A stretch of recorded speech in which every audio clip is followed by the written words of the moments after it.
Саламатсыздарбы, кесиптештер. Мугалимдердин диагностикалык аттестациясында жооп баракчасын туура толтуруу жөнүндө кичине токтоло кетсек, бул баракча Zipgrade программасы менен текшерилет.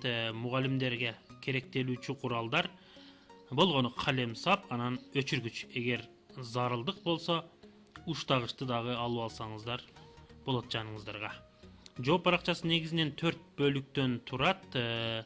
Алар биринчиси өздүк маалымат болуп эсептелет. Мында мугалимдер өзү жөнүндөгү маалымат толтурат. Экинчиси натыйжасы, мына ушул тесттин. Үчүнчүсү суроолордун жообун белгилөөчү бөлүк. Ал эми акыркысы болсо мугалимдин коду жазылат.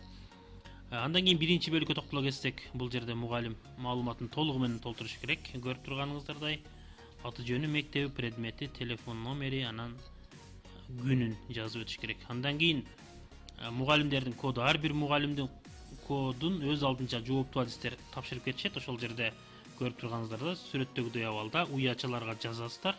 Андан кийин төмөндөгү тегерекчелерге толтурасыздар боеп, ашпаган шартта, кемтик болбогон шартта толтуруп кетсеңиздер болот. Андан кийин бүткөндө бул жооп баракчасындагы өздүк маалымат бүктөлүп бекитет. Бул купуялуулукту сактоо максатында ишке ашат.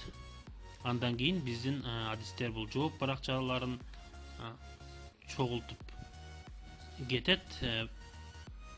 Убакыт бүткөн соң толтурулган жооп баракчасы программа менен көрүп турганыңыздардай текшерилет жана натыйжалар белгиленген жерге илинет. Мугалимдердин коду, андан кийин упайы жазылат.